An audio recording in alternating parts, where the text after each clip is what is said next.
que a primeira-dama pode exercer. E aí, nessa colocação da AGU, nessa instrução normativa da AGU, ela falou que a função da primeira-dama deve ser muito escorada nos princípios da administração pública, que são de legalidade, impessoalidade, moralidade, publicidade, né, dos atos e eficiência.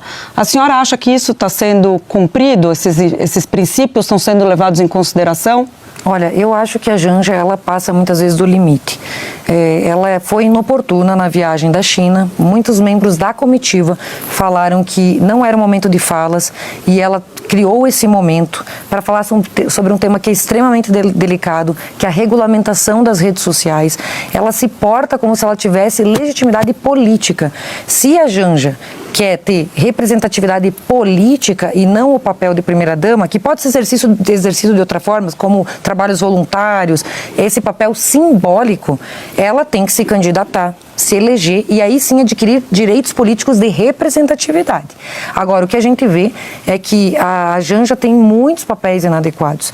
Então, por exemplo, ela se porta de uma forma inadequada, ela gasta o dinheiro público excessivamente em viagens internacionais. Eu mesma já fiz requerimentos de informação na viagem de Roma, na viagem de Paris, porque ela tem uma espécie de gabinete paralelo, ela nem é autoridade pública e ela tem 12 assessores, um gabinete com gastos, viagens internacionais milionárias, hotéis de luxo, é um esbanjar do dinheiro público e não quer se submeter à transparência, porque eles não prestam informações do que ela está usando de recurso público. E eu entendo que sim, deve ter transparência, moralidade e, sobretudo, ela entender que muitas vezes ela dá opinião como se ela fosse o próprio presidente da República e ela tem que entender o lugar dela. Ou seja, quer fazer esse papel, se candidate, se eleja para ir ter essa legitimidade. Deputada?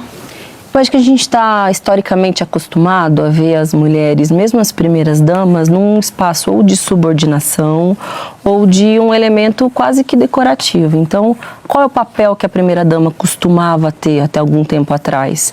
De trabalhos públicos, organização de festas, trabalhos de assistência. Acho que a gente está pouco acostumado a ver as mulheres, sejam elas na política ou fora delas, se colocando, opinando, contribuindo. E eu não tenho dúvida que esse é o primeiro estranhamento que se tem com a figura da Janja, porque diferentemente do que se comportou Michele Bolsonaro, por exemplo, ao longo do governo, do antigo governo, ou mesmo da Marcela Temer, que inclusive foi retratada certa vez como bela recatada do lar, a Janja não se coloca nessa posição. E eu acho que aqui é menos uma discussão do que ela opinou ou não, porque eu acho que podem ter diferentes interpretações, alguém pode concordar, discordar.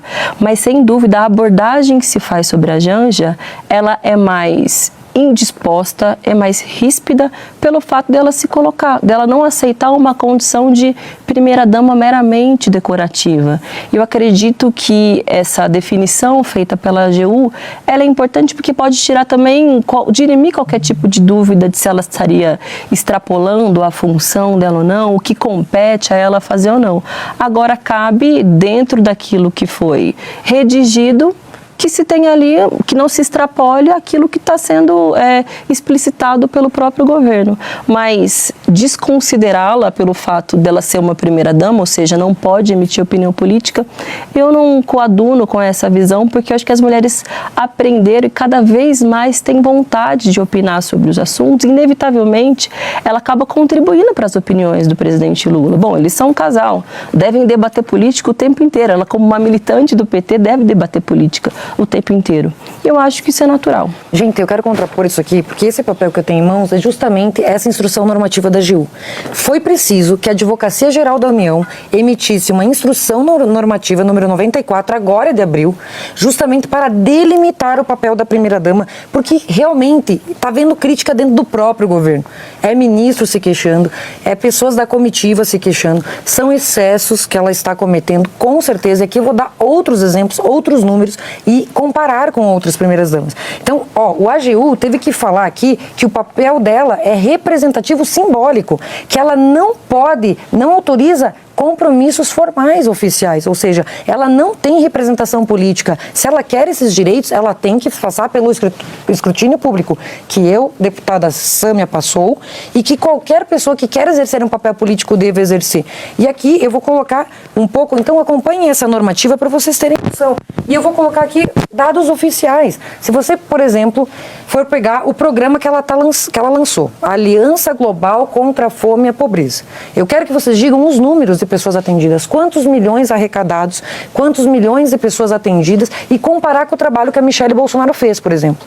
A Michele Bolsonaro fez o programa Pátria Voluntária. Eu tenho aqui o programa Pátria Voluntária. São 300 folhas de prestação de contas. Foram 4 milhões de pessoas atendidas, 10 milhões de reais de dinheiro privado destinados a pessoas carentes, mais de 20 mil toneladas de alimentos destinados, ou seja, e distribuídos. Então, eu queria saber o que a Janja tem feito, além de utilizar esse programa da Aliança Global contra a Fome e a Pobreza como justificativa para fazer viagens internacionais com uma equipe gigante, com um gabinete paralelo, que isso nem tem previsão legal, isso fere a moralidade, isso fere os princípios da administração pública, para ficar em hotel de luxo fazendo gastança. E vou dar um exemplo. Pega o Palácio da Alvorada. Quando você fala em Palácio da Alvorada, Michele Bolsonaro, o que me faz lembrar? Ela fazia eventos para receber crianças carentes, para receber mulheres, mães solos de pessoas portadoras de deficiência, e fazia eventos para aqueles que mais precisam, para os invisíveis. E agora, quando você pega Janja e Alvorada, o que notícias que você tem? É querendo colocar com reformas imóveis de luxo. Já se gastou, gente, no Palácio da Alvorada 26 milhões de reais. Isso, inclusive, fere a lei de licitações. Se você pegar o artigo 20 da lei de licitações, diz lá que é proibido gastar o dinheiro público com itens de luxo. O que o Lula fez para atender os caprichos da Janja? Com todo respeito, sou mulher e tenho local de fala para falar.